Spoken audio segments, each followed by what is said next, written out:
que dizem respeito à prevenção de erros em licitação.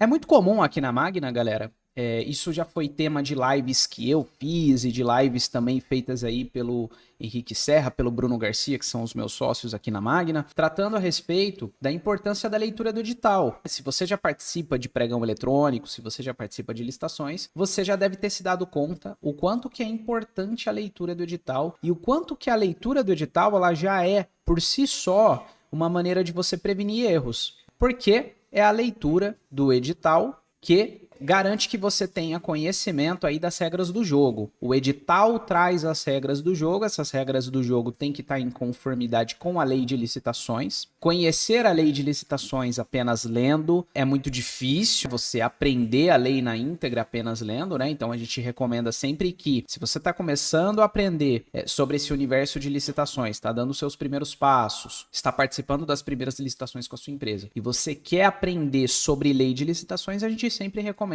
curso, algum treinamento, né? Na Magna aqui, por exemplo, nós temos o nosso curso Mestres da Licitação e temos também o nosso curso Academia de Vendas Públicas, que te ensina a participar de dispensas de licitação. Mas independentemente de ser o curso ou não da Magna, para que você aprenda a lei de licitações, a gente sempre recomenda aí que você se capacite e busque algum tipo de curso ou treinamento. Agora, no que diz respeito ao edital, o edital você pode baixar na sua máquina aí, no seu computador, normalmente no site do órgão público que está promovendo aquela licitação, ou se for um pregão eletrônico, por exemplo, na própria plataforma de disputa, onde vai ocorrer a sessão pública daquela licitação. E aí você baixa o edital e você lê o edital e você fica a par das regras do jogo, das regras de como aquela licitação será conduzida e como que você deve se comportar, como que você deve ofertar lances, por exemplo, quais os documentos exigidos, quais os itens licitados, quanto tempo você tem ali para apresentar os seus lances, assim que o item abrir para lances, né? Tudo isso. Enfim, as regras do jogo, literalmente falando. Agora,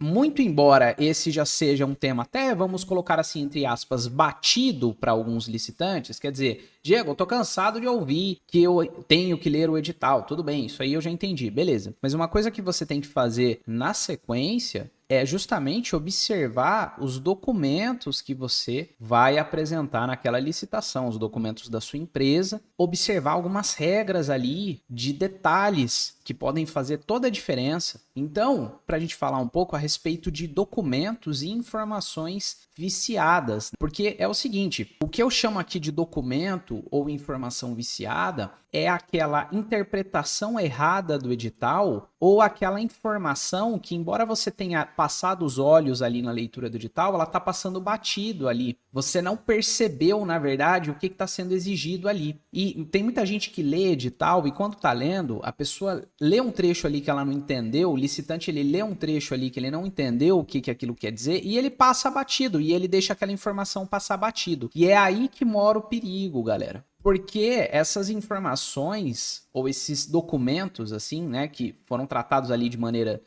viciada, de maneira assim que você está tratando aquilo de forma negligente, aquela informação ela vai ser passada adiante justamente com aquele vício na informação. Então, ou você vai deixar aquilo passar batido, ou você vai tratar aquela informação sem a devida importância que ela merece. E isso vai prejudicar a sua tomada de decisão lá na frente e certamente você vai errar durante a participação do certame, tá? Então, a fim de se evitar esse tipo de problema, pessoal, além de você ler o edital, é importante estar de olho nos documentos que a sua empresa envia, que a sua empresa deve enviar durante a participação na licitação, tá bom? Então, é sempre importante você ter uma postura ali proativa e diligente em relação às licitações que você participa. Ou seja, você se antecipar o máximo possível que você conseguir e você confirmar se o que você está fazendo está correto. Ou pela comparação do que você está fazendo com o que o edital pede, ou, por exemplo, por meio dos próprios pedidos de esclarecimentos aí junto à administração que está promovendo aquela licitação.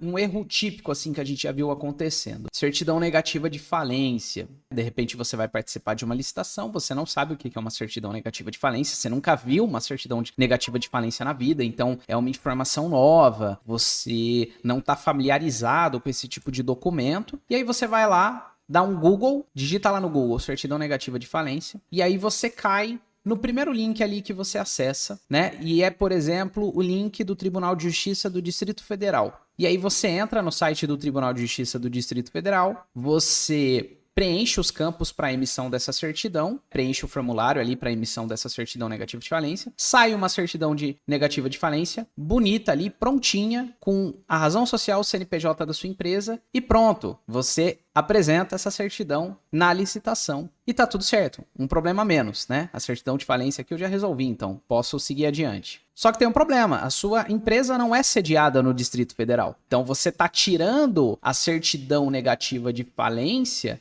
do Tribunal de Justiça errado, porque cada estado do Brasil, pessoal, e o Distrito Federal tem os seus próprios tribunais de justiça. Só para recapitular aqui, para quem não sabe, o Tribunal de Justiça é o órgão responsável pela emissão da certidão negativa de falência, porque ele comprova que não há naquele tribunal ou em juízo de primeira instância, não há em tramitação qualquer processo de falência, recuperação judicial, extrajudicial contra a tua empresa. Não há um processo de concurso de credores, como a gente fala. Só que cada estado tem o seu Tribunal de Justiça, pessoal. E qual é o estado, qual que é o TJ que responde, qual que é o Tribunal de Justiça que responde pela certidão de falência relativa à tua empresa? É o Tribunal de Justiça do estado onde a tua empresa está sediada. Então, se a sua empresa está sediada no estado do Paraná, em qualquer município que seja, porém dentro do estado do Paraná, você tem que emitir essa certidão negativa de falência pelo próprio Tribunal de Justiça do Paraná. E na comarca correta, porque a tua empresa vai pertencer a uma comarca específica daquele Tribunal de Justiça. Então, muito cuidado, pessoal, com o imediatismo em querer respostas do Google. Porque você pode encontrar no Google uma informação que não é exatamente a informação que vai te ajudar. Parece um erro amador para quem já está acostumado a participar de licitação, mas nós já vimos empresas cometendo esse equívoco. O cara vai lá, dá um Google, entra no primeiro site que ele encontra, emite uma certidão negativa de falência e é a certidão negativa errada, porque não é do Tribunal de Justiça que responde ali, né, da jurisdição onde a empresa dele fica sediada. Então, esse é um erro aí a ser prevenido. Eu tô mencionando aqui a título de exemplo, são exemplos. Um outro exemplo também, pessoal, é o seguinte: emissão de certidão negativa municipal. A gente sabe que muitos municípios dividem as certidões negativas de tributos em certidão negativa mobiliária, que diz respeito a tributos sobre bens móveis, e nós temos também a certidão negativa imobiliária, que diz respeito a tributos incidentes sobre imóveis, certo? Sobre imóveis. A certidão negativa que normalmente vai ser exigida nas licitações é a certidão negativa que comprove que a tua empresa não deve, por exemplo, ISS ou ISSQN, que é o Imposto sobre Serviços de Qualquer Natureza. Essa certidão que vai comprovar que a sua empresa não deve tributos, não deve impostos, não deve o ISS para o município, é a certidão negativa mobiliária.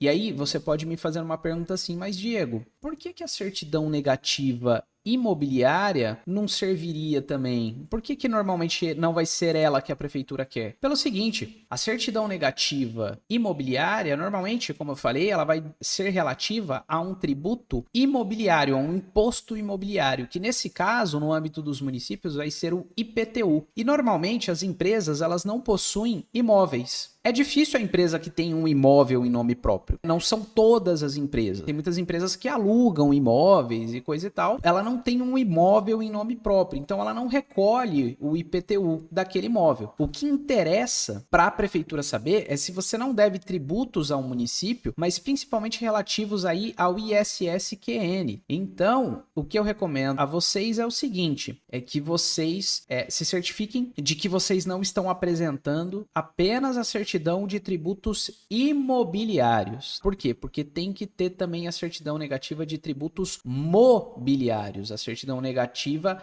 mobiliária. Isso eu estou falando da certidão negativa de tributos municipais, tá, pessoal? Certidão negativa de tributos municipais. A gente sabe que é um documento aí recorrente nas licitações. Na verdade, em toda licitação você tem que apresentar a certidão negativa de que a sua empresa não deve tributos no âmbito dos municípios, dos estados e da União. Com esse particular de que no âmbito dos municípios você tem que tomar o cuidado de apresentar a certidão negativa mobiliária. Quando a gente fala da certidão negativa de tributos estaduais, você tem que tomar o seguinte cuidado. Você precisa ver, pessoal, se na certidão negativa estadual que você está apresentando, se é contemplado os débitos inscritos em dívida ativa e os débitos não inscritos em dívida ativa. A certidão negativa estadual, memoriza isso. Primeiro memoriza isso. A certidão negativa estadual, ela tem que contemplar dois tipos de débitos. Os débitos inscritos em dívida ativa e os débitos não inscritos em dívida ativa. O que são os débitos inscritos em dívida ativa? São aqueles débitos que a discussão, toda vez que você deve tributos, que você deve impostos, pessoal, você pode discordar do imposto que você deve e você pode discutir aquele débito tributário. Se for um débito tributário, ou seja, se for um imposto do município, você vai discutir na Secretaria de Finanças do município. Se for um débito um débito tributário que você é devedor no âmbito do estado, por exemplo, um ICMS, você vai discutir aquela dívida tributária no âmbito do estado, tá? Normalmente ali na Secretaria da Fazenda. Se for um imposto federal que você não concordar que você deve, você vai discutir aquela dívida na Receita Federal. Então, por que eu estou falando isso? Porque quando se trata de certidão negativa de tributos estaduais, você pode ter débitos que já foram inscritos na dívida ativa. O que é inscrever o débito tributário na dívida ativa, Diego? É o seguinte, quando já não cabe mais discussão administrativa, só cabe a discussão judicial, ou seja, se você quiser contestar a cobrança daquele tributo, daquele imposto, você já não consegue mais contestar essa cobrança na via administrativa, ou seja, você vai ter que ir na justiça, você vai ter que buscar o judiciário, você vai ter que ingressar com uma ação na justiça, significa que aquele débito já foi inscrito em dívida ativa. E significa também o seguinte, o Estado ele pode cobrar aquele débito da tua empresa ou de você, pensando num contribuinte pessoa física, ele pode te cobrar aquele débito por meio de uma ação de execução. Ele pode penhorar os seus bens para cobrar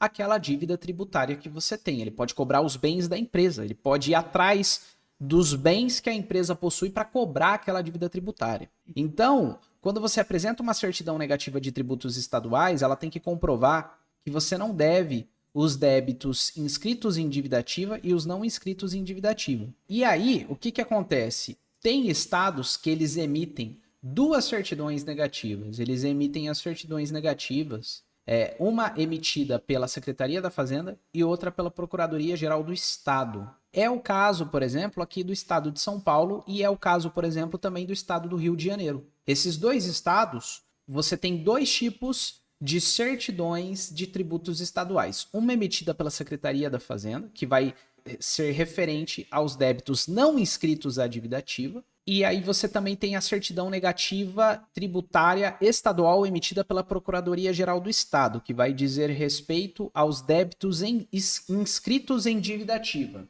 Então, o que eu recomendo aqui a vocês é o seguinte, quando vocês forem participar de uma licitação, se certifiquem bem, primeiro, de qual certidão negativa tributária estadual o edital está se referindo e se ele está fazendo alguma exigência, alguma distinção no próprio edital que diga respeito aos dois tipos de débitos, tá? Débitos inscritos em dívida ativa, e aí é uma certidão negativa que vai ser emitida pela Procuradoria-Geral do Estado, e os débitos não inscritos em dívida ativa, que aí vai ser uma certidão negativa emitida pela Secretaria da Fazenda do Estado. Secretaria da Fazenda do Estado e Procuradoria-Geral do Estado, que normalmente são conhecidas por Cefaz e PGE, Cefaz, Secretaria da Fazenda, PGE, Procuradoria-Geral do Estado, são dois órgãos estaduais. Só que é importante você entender o seguinte, eu posso ter certidão negativa estadual nesses dois órgãos. E aí você precisa se certificar se são duas certidões, uma de cada órgão. Se for uma certidão, uma de cada órgão, você tem que ter emitido a certidão no site dos dois órgãos, como é o que acontece aqui no estado de São Paulo e como é o que acontece também no estado do Rio de Janeiro. Agora, por exemplo, existem estados que essas certidões são unificadas. É apenas uma certidão só, uma certidão negativa tributária estadual apenas, que diz respeito aos dois tipos de débitos, ao débito inscrito em dívida ativa e ao débito não inscrito em dívida ativa. Exemplo, o estado do Rio Grande do Sul. O estado do Rio Grande do Sul é uma certidão negativa tributária apenas, e ela diz respeito aos dois débitos. Agora, para saber se o seu estado, aí você tem que entrar no site da Secretaria da Fazenda ou da Procuradoria-Geral do Estado, tá, pessoal? E ver no site do fisco aí, do órgão tributante a nível estadual do estado onde a sua empresa está sediada, porque não tem como saber um a um todos os estados como é que funciona.